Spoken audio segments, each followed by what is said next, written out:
campagne.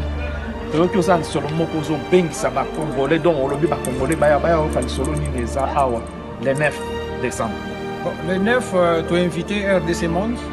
Donc RDC Monde a kuya wana Mulhouse. Donc tu as invité bango pour baya tout sur na bango pour comprendre c'est quoi l'RDC Monde. RDC Monde banani ba koya pona o ba koya koyoka bo ba pasana mitune belo ba mitunaka. Si, tu bien si il y a staff mon RDC Monde ba kozala awa. En commençant par maman présidente Pauline Lumumba.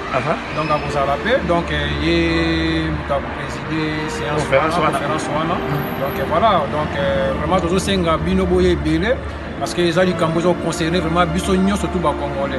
Donc RDC Monde Isaiah yo Isaiah biso nyonso. RDC Monde yayo yanga ya biso nyonso initiative ya malamu il faut tout tombola, il faut peut-être tout poussango. To benda kate mais faut tout poussango pour RDC Monde rozana biso balobi olobi le 9 il y a le 9 décembre donc na 15h.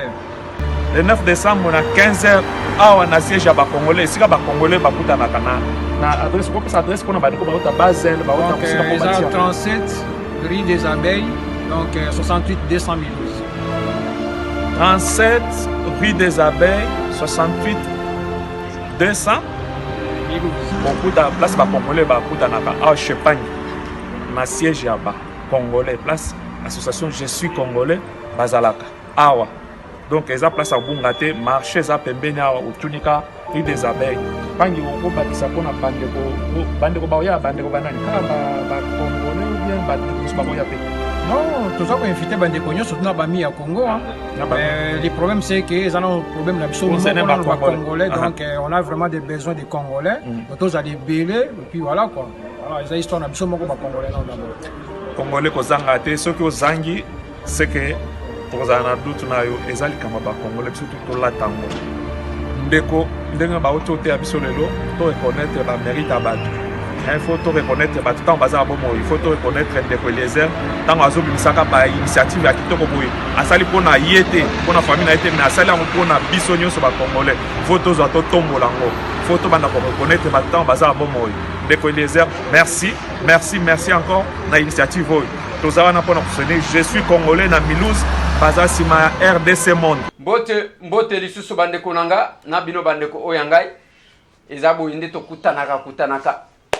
Et puis ça que sengo tangu to mona naka bien que mitema pasi par rapport à la situation en mboka na biso yango toko betaka toko belelaka toko ebisaka batu oyo koleka pour que nous ne soyons pas tenus pour des responsables par rapport à la situation koleka mieux voto ebisa bino bozangelo kwa kosala bozanga koloba mais biso toko sokola maboko lobi ndeko moko benyinga lobi ba kamiezo uta Rwanda kokotaka na Goma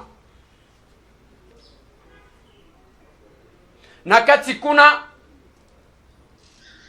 après vérification to ki ba ko déplacer ba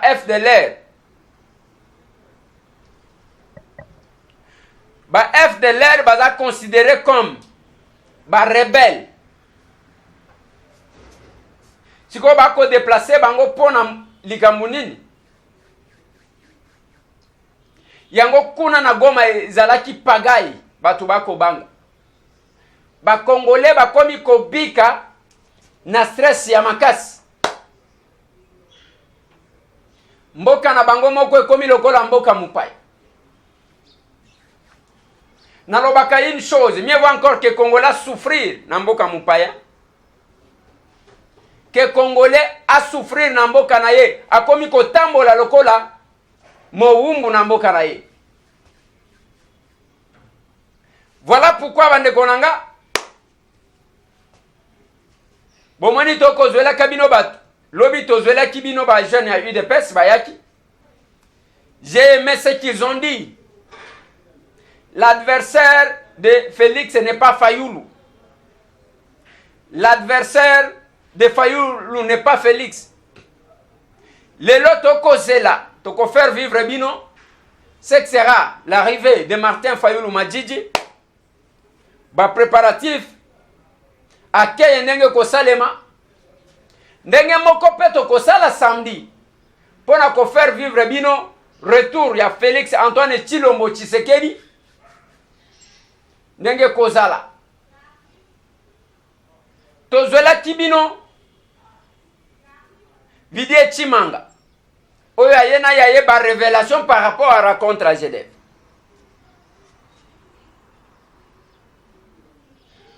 Ayena yaye makambu nenga solola kina Félix parce que yazaki na Genève te nenga solola kina Martin Fayulu alobi na yebana na Fayulu kala Félix na yebani na 2015 bolanda kie mena nyonso tu wana bande konanga bobo sana cible te parce que cible les amoko ko lutter contre la médiocrité, la souffrance. Yaba Congolais. Mais ce qui bino moko bo wandi ko so na ko fingana. Bo sala ba mativi biso do kokota te. Na kokota kate. Ata so ki otindi kinga. Omoni nenge na zaboy. Depuis na kangi porte wana yake na kokota te. Ni mutu akobenga nga pona ki apesa nga information. Otala Fayulu asali boy. Nga na zakuna te. Otala Félix asali boy. Nga na zakuna te. Bomba ba information na yo. Na ebi Martin Fayulu. Na ebi Félix Antoine Tshilombo Tshisekedi. Certainement quelques informations et que échappé nga. Mais nazana ngo posate. Parce que na komona mouvement moko ko salema ya bien te. Tout ce qu'on devrait concentrer comme effort. Ya ke bande komi balé oyo. Est-ce que bakoti ko sangana te même à la dernière minute? Lelo Nanga a confirmé que la campagne démarre déjà cette nuit à 0h. Est-ce que va reporter ma ponomie après avoir lancé la campagne électorale? Je doute fort.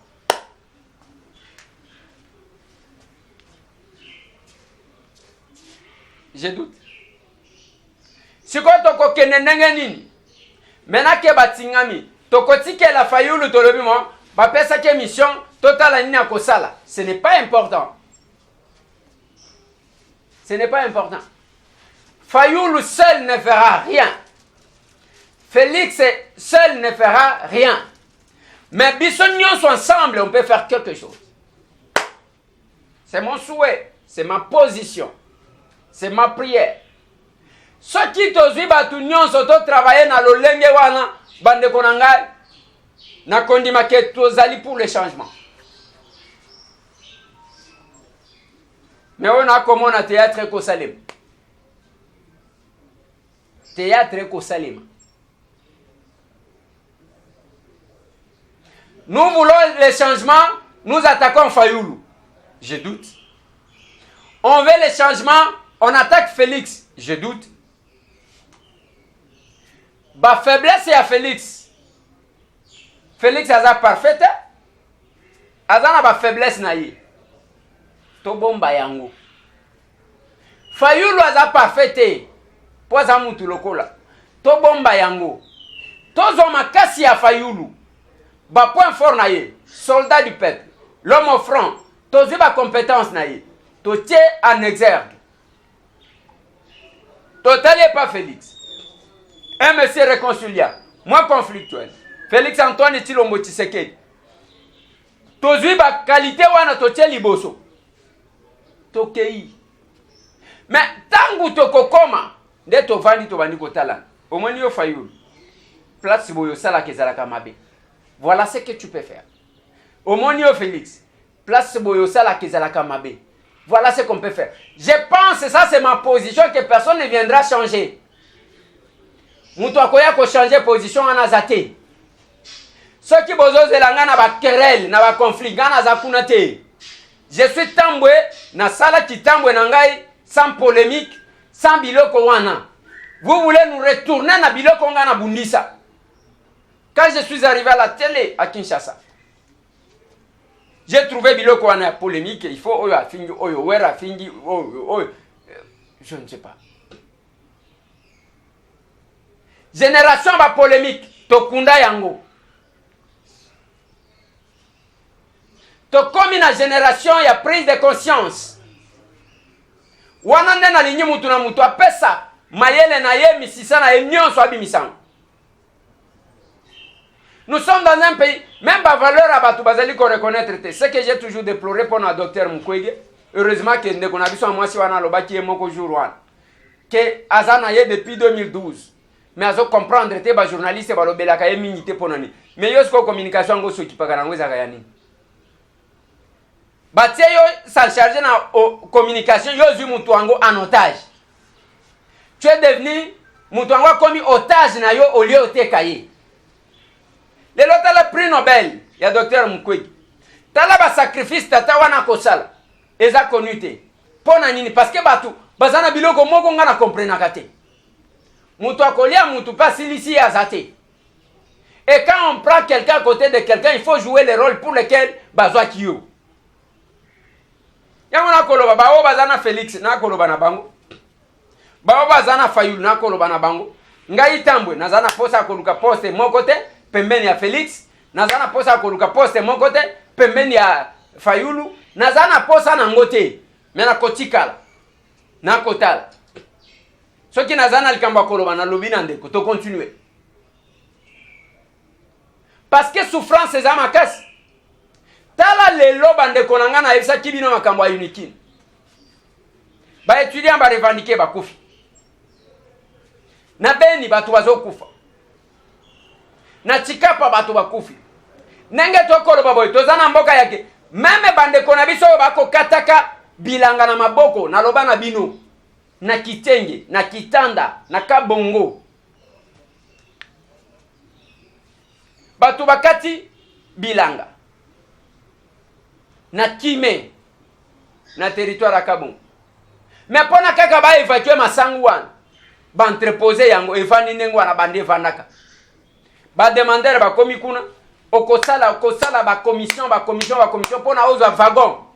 Wagon ngo wana soki ba yeba tikeli yo yango oyebi mukolo bakoya kolokotaka yango te. Ti masangu wana kopola après que batu batoki. Kokata bilanga na Congo na maboko. Bote na bande konanga tu bazana malemba nkulu. Tata tuba imuna. Tunenanga kiluba mwanda wakwefuka ma circonstance mengi. Mbote na bande konanga bazana mwena ditu wa yombo. Mwena ditu wa njanja. Ouais. Honorable Mbaye wa Mwaji.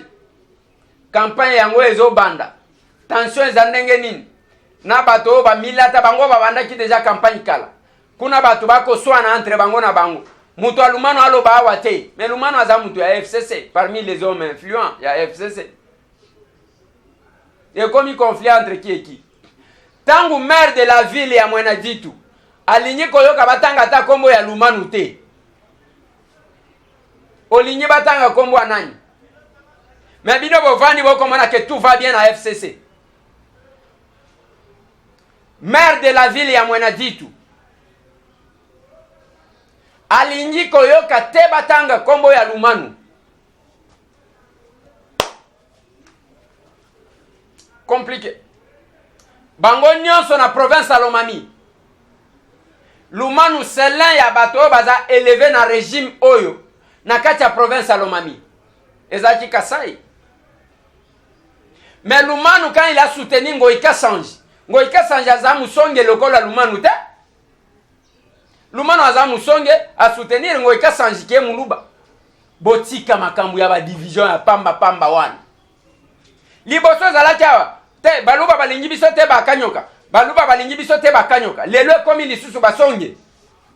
Finalement boko luka nini? Boko luka nini? Et vous voulez vous nourrir sur base de conflits comme ça? Tokoya ko remonter filte. Tolo bake oyo mwana ya nani? Tata na ya bandandego parce que to yebi ba makambo. Ngana yebi na Mwena Ditu wana tata moko ateka balabala te. Apasola balabala ateki. Honorable Mbaye wa Mwaji mbote na yo. Ce n'est pas facile à travailler dans batu modèle loin. Les gens qui ne comprennent pas, qui cherchent à diviser les gens, mutu avandi wana, allez, azui batu. Obiso bakanyo. Qui t'a envoyé au mandaté bakanyo?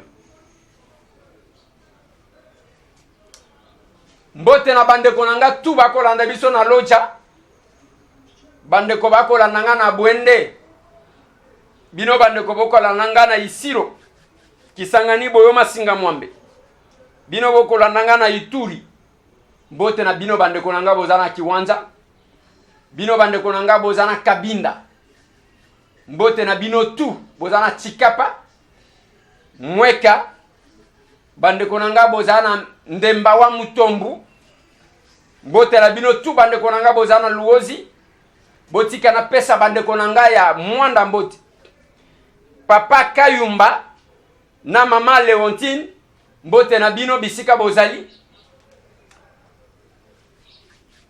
mbote na bandeko nanga tu bazali na kati ya diaspora bawo bazana mitema na Congo bawo bazali ko yoka malamu te tangu bakomona bato batiela ki bango mitema bakomi ko sopana pamba pamba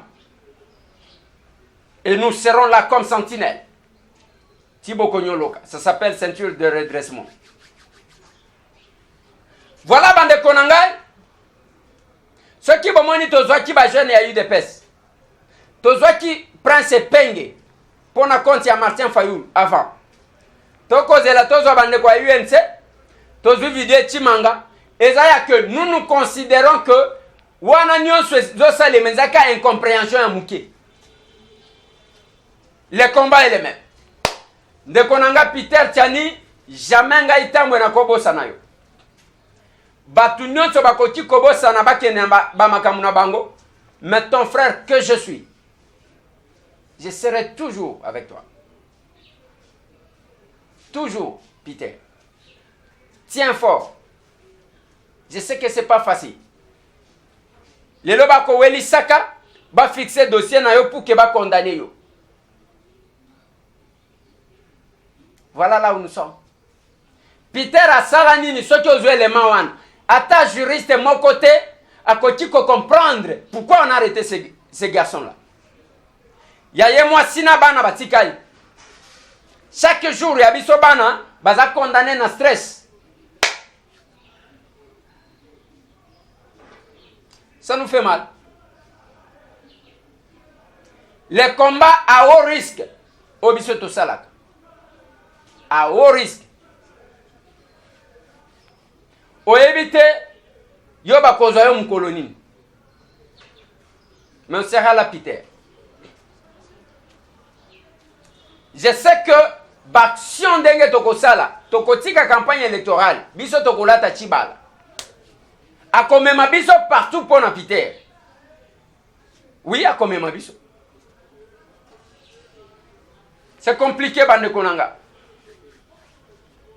Maître Arsène na bande kwa ba Congolais debout bisika bozali bien que kuna moyen bomo na ta télévision ezate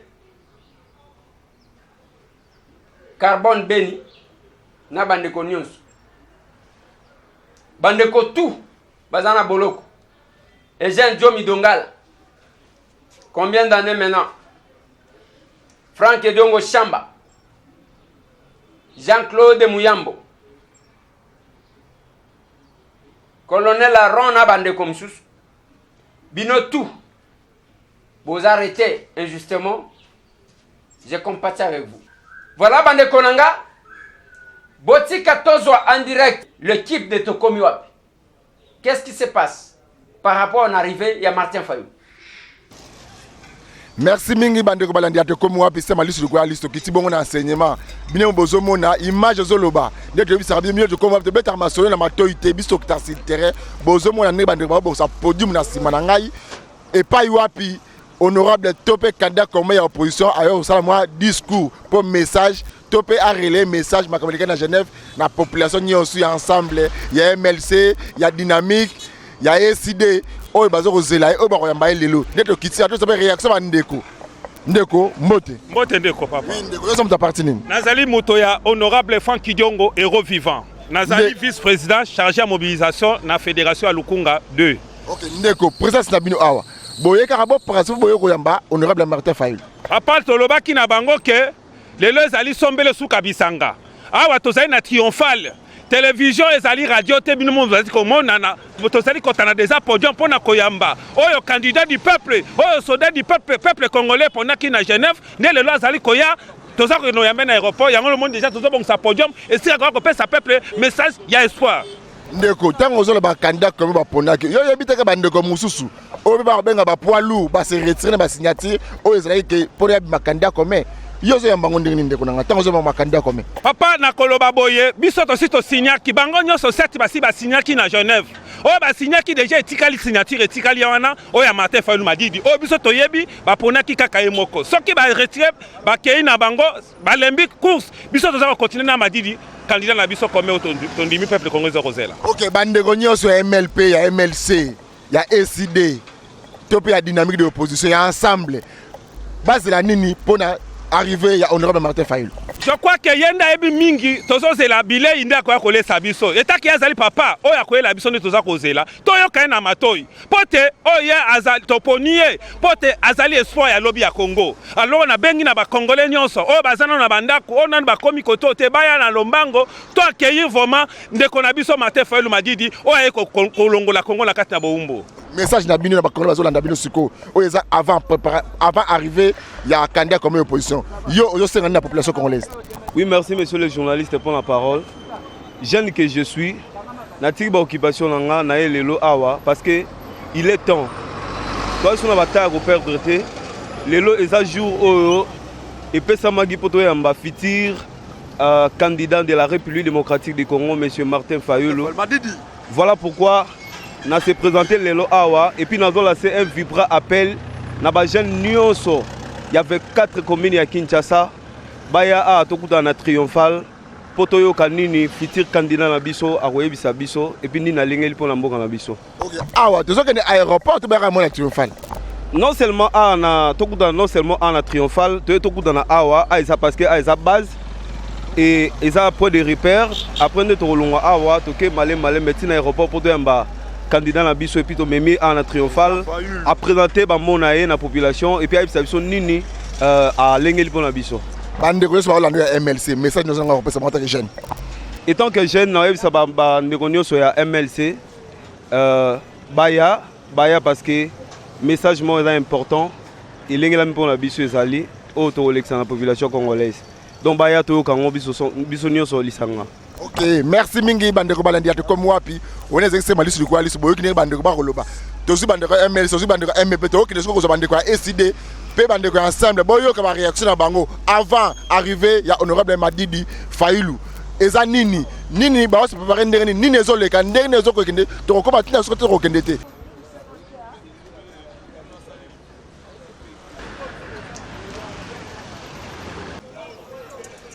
Merci bandeko balandi ate comme moi bouta ko so bandeko MLP puis bandeko MLC to quitter toujours ana sema lisu kwa lisu na siège à SD to so bandeko réaction bandeko eza ndeni avant arriver à candidat comme opposition ndeko mbote papa. Oui papa to moni binyo so ambier lelo zanga na honorable Martin Fayulu Madidi réaction na yo ndenge avant arriver à honorable autope candidat comme opposition yo attaque jeune oyambi réaction na ndenge ni papa to sana esengo ya débordement totiki ba engagement na biso totiki ba misala totiki makambo tosalaka na mutema toyeko ya soldat du peuple pona totali tolobi mutu akoki komemela biso ba valeur échanger biso makambo na mboka oyo ezali obele kaka ye na yango na tina ya boyei na ye tozali kose mobiliser awa po ete tolandana tokende te aéroport po ete tobeta makolo uta aéroport ti tozonga na ye awa. Donc les lozali mukolo ya esengo tozali komona ngumo ezali bato bazowelela t-shirt nini. Donc les gens sont venus, ils sont venus sans qu'on leur donne un franc. On a donné 0 franc à personne et les gens se sont mobilisés. Ils se sont cotisés pour aller accueillir Martin Fayulu. Yango ezali kambezo ta na mutema to soutenir ba o bazali kotala biso na ngongo oyo côté ya Changu Masina kimbanseke bobima to ya candidat na biso ya opposition candidat commun Martin Fayulu Madidi et joyeux anniversaire tozali kopesa ye na ndenge ezali anniversaire na ye pe lelo ezali kolambotama na ye et comme itango ya changement tozali kokende tolobi machine à voter wana toboyi yango tokosala campagne na ndenge ya article 50 na ndenge ya loi électorale. La loi électorale ezali ko prévoir machine à voter te. Na article 55 ya loi électorale oyo epesameli biso ezali na alinéa 1 bazali koloba makambo ya vote na maboko. Ya mibale balobi makambo ya vote électronique na alinéa 2. Mais na article 237 terre balobi ke élection ya mbula oyo ekosalema na voie électronique te. Biso tolingi na biso te bitume bima désordre bima na sima ya boponami. Bocha biso ndenge to mesana ndenge ba américain bazali na technologie ba votera na papier. Tolingi to voter na papier. Soki bo gagner na papier. Yango nde message oyo tozali nango pour la population na biso. OK, merci ndeko. Mbote maman. Mbote papa. Oui, ba Congolais puis maman ba jeune lokola yo ba certaine année le arrivé honorable Martin Fayulu Madidi.